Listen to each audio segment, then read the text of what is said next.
Welcome to ஒலிவீச்சி. இன்றைக்கி எங்களோட channel நாங்கள் உங்களுக்காக சஜஸ்ட் பண்ண போகிற படம் தே வில் கில் யூ. இது வந்து 2026 வெளிவந்த ஒரு action horror comedy thriller film தான். இந்த படத்தை வந்து நீங்கள் அமேசான் ப்ரைமில் பார்க்கலாம், ரெண்ட்டுக்கு அவைலபிளாக இருக்குது. அண்ட் இன்னொரு விஷயம் இந்த படத்தை பற்றி சொல்லணுன்னா, இது வந்து R-rated movie. So completely restricted movie தான். ஏன்னா இந்த படத்தில் அவ்வளோ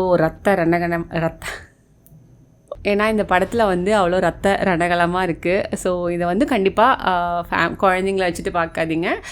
அண்ட் இந்த படம் வந்து நான் சொன்ன மாதிரி ஒரு காமெடி ஹாரர் படம் தான். அண்ட் இந்த படம் வந்து எப்படி ஆரம்பிக்குதுன்னு பார்த்தீங்கன்னா, ஏஷியா ரீவ்ஸ் அண்ட் மரியா ரீவ்ஸ், அதாவது இவங்க ரெண்டு பேரும் அவங்களோட அவங்க அப்பா வந்து ரொம்ப ஒரு அப்யூசிவ் ஃபாதராக இருக்கார். அவங்கக்கிட்ட இருந்து தப்பிச்சு ஃபர்ஸ்ட் சீனில் என்னென்னா ரெண்டு பேரும் ஓடி வராங்க வீட்டை விட்டு. அப்படி ஓடி வர்ற அவங்க ரெண்டு பேரை வந்து அவங்க அப்பா தொடர்ந்து வந்து சேஸ் பண்ணி வந்து பிடிச்சிடுறாரு. அதுக்கப்புறமா தங்கச்சி எப்படியாவது அவங்ககிட்டருந்து காப்பாற்றணும், அதாவது ஒரு அப்பா கிட்டேருந்து காப்பாற்றணும் அப்படிங்கிறதுக்காக ஏஷியா ரீவ்ஸ் வந்து அவங்க வச்சுருக்க கன்னால் ஷூட் பண்ணுறாங்க. அவங்க அப்பா வந்து இறந்து போகிறது கிடையாது, பட் அவங்கள ஷூட் பண்ணதுனால அவங்கள போலீஸ் வந்து அவங்கள பிடிச்சிடுறாங்க. 10 years வந்து கஸ்டடியில் ஜெயிலில் இருக்காங்க. அவங்களோட தங்கச்சி வந்து மறுபடியும் மரியா ரீவ்ஸ் வந்து அவங்க அப்பா கூட போகக்கூடாது அப்படின்னு ரொம்பவே பயந்து போயிருக்காங்க. பட் இருந்தாலும் வேறு வழி இல்லாமல் அவங்க ஜெயிலுக்கு போனதுனால அவங்க அப்பா கஸ்டடியிலேயே வந்து மரியா ரீவ்ஸ் போகிறாங்க. இதனால ரொம்பவே ஒரு குற்ற உணர்ச்சியில் தன் தங்கச்சியை காப்பாற்ற முடியல அப்படிங்கிற ஒரு இதுலேயே வந்து அந்த 10 வருஷத்தை வந்து ஓட்டுறாங்க ஏஷியா ரீவ்ஸ். ஸோ ஜெயிலில் வந்து ரொம்பவே ஒரு ஸ்ட்ராங்கான ஒரு லேடியாக வந்து மாறுறாங்க.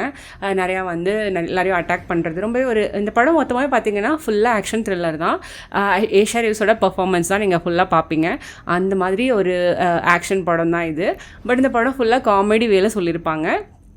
ஸோ என்ன நடக்குதுன்னா, 10 வருஷத்துக்கு அப்புறம் அவங்களோட லாயர் சொல்கிறாங்க, அவங்க தங்கச்சி வந்து மரியா ரீவ்ஸ் வந்து வர்ஜில் அப்படிங்கிற ஒரு ஹைரைஸ் பில்டிங், அது வந்து ஒரு 100 years பழமையான நியூயார்க் சிட்டியில் இருக்க ஒரு பில்டிங். அங்கே வந்து நிறையா மெய்ட்ஸ் வந்து வேலைக்காக போகிறாங்க. அதில் மரியா ரீவ்ஸும் போயிருந்தாங்க. பட் அவங்கள பற்றி ஒரு தகவலும் இல்லை அப்படின்னு சொல்லி அந்த லாயர் சொல்கிறாரு. அதனால அவங்க தங்கச்சியை மறுபடியும் மிஸ் பண்ணிடக்கூடாது அப்படிங்கிற ஒரு அந்த ஏக்கத்தோடையும் அந்த ஒரு உணர்வோடையும் இருக்க ஏஷியா ரீவ்ஸ் வந்து எப்படி தங்கச்சியை தேடி அந்த வர்ஜில் பில்டிங்குள்ளே போய் என்னென்ன ஆக்ஷன்லாம் பண்ணுறாங்க அப்படிங்கிறதான் ஓவராலாக அந்த படத்தோட ஒரு பிளாட்.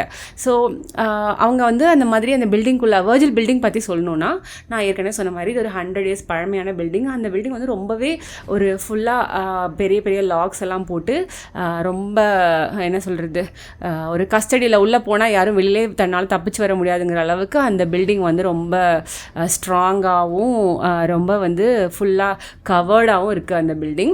ஸோ அதுக்குள்ளே வந்து இவங்க நானும் ஒரு மெய்டாக அப்ளை பண்ணியிருக்கேன் அப்படின்னு சொல்லி இந்த பில்டிங்குள்ளே போகிறாங்க. அந்த பில்டிங்கில் வந்து லிலித் வுட்ஹவுஸ், அவங்க தான் வந்து அந்த பில்டிங்கோட அவங்க வந்து ஐரிஷ் லேடி, அந்த பில்டிங்கோட சூப்பர்வைசர் மாதிரி சொல்கிறாங்க. அப்புறம் அவங்கக்கிட்ட சொல்லிவிட்டு இந்த மாதிரி தான் பேர் இசபெல்லா அப்படின்னு சொல்லி அந்த அவங்கக்கிட்ட சொல்லி தான் ஒரு மெய்டுன்னு சொல்லி போகிறாங்க. பட் உள்ளே போனதுக்கப்புறம் இந்த விஷயம்லாம் வந்து, அதாவது ஃபர்ஸ்ட் அவங்க போய் தங்குற அந்த முதல் நைட்லேயே பார்த்தீங்கன்னா நிறைய பேர் அந்த வீட்டில் அங்கே இருக்க ரெசிடென்ட்ஸை இன்ட்ரடியூஸ் பண்ண ஷாரன், கெவின், இவங்கெல்லாம் வந்து மாஸ்க் போட்டு ஒரு 4-5 பேர் வந்து இவங்களாம் அட்டாக் பண்ணுறாங்க. ஏஷியா ரீவ்ஸை வந்து அந்த அன்றைக்கி ரூமில் நைட்டு அட்டாக் பண்ண வராங்க. அதனால் இதை ஒன்றுமே புரியல இவங்களுக்கு என்ன நடக்குதுன்னு. பட் அவங்களெல்லாம் டிஃபெண்ட் பண்ணி ஏஷியா ரீவ்ஸ் வந்து அவங்களெல்லாம் வந்து ஷூட் பண்ணிடுறாங்க, அங்கேருந்து தப்பிக்கிறாங்க. பட் லிலித் கிட்ட தன்னோட தங்கச்சி மரியா எங்கே இருக்காங்கன்னு வந்து கன்ஃபர்ம் பண்ணுறாங்க. பட் அவங்க அதுக்கப்புறம் எக்ஸ்பீரியன்ஸ் பண்ணுறது வந்து ஒரு டிஃப்ரெண்ட்டான ஒரு வித்தியாசமான ஒரு நீங்கள் எக்ஸ்பெக்டே பண்ணியிருக்க முடியாத மாதிரியான சீன்ஸ் தான். ஸோ அதுக்கப்புறம் இவங்களெல்லாம் எப்படி அவங்க சமாளிக்கிறாங்க, அந்த மாதிரி அவங்க உள்ளே போய் அவங்களுக்கு அவங்க மாட்டிக்கிட்ட ஆபத்து என்ன.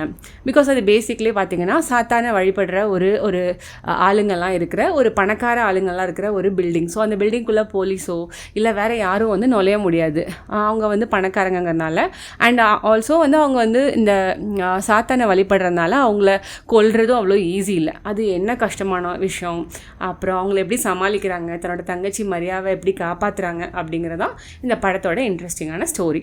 ஸோ இந்த படத்தில் வந்து ஒரு டிஃப்ரெண்ட்டான கிளைமேக்ஸ் இருக்குது. இந்த படத்தோட கிளைமேக்ஸ் எல்லாமே இந்த படத்தோட ஸ்டார்ட் டு எண்ட் வந்து ஃபுல்லாக காமெடியாக கொண்டு போயிருக்காங்க. So at the same time நான் சொன்ன மாதிரி ஃபுல் ரத்தம், அப்புறம் ஒரு வெட்டி போடுறது, அந்த பிளட் ஷெட் சீன்ஸ் வந்து எல்லாமே ரொம்ப எக்ஸ்ட்ரீம் லெவலில் இருக்குது. ஸோ இதெல்லாம் எக்ஸ்பெக்ட் பண்ணிவிட்டு இந்த படத்தை பாருங்கள். பட் இந்த படம் வந்து ஓவராலாக வந்து ஒரு டிஃப்ரெண்ட்டான எக்ஸ்பீரியன்ஸ் தர ஒரு படம் தான்.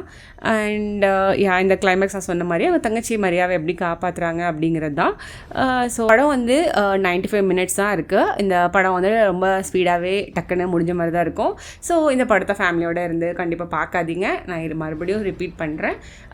இந்த படத்தை பார்த்துட்டு உங்களோட ஃபீட்பேக் என்ன அப்படிங்கிறத உங்களுக்கு பிடிச்சிருந்தா கண்டிப்பாக கமெண்ட் செக்ஷனில் எங்களுக்கு ஷேர் பண்ணுங்கள். அடுத்தது இன்னொரு படத்தோடு உங்களை சந்திக்கிறேன். தேங்க்யூ.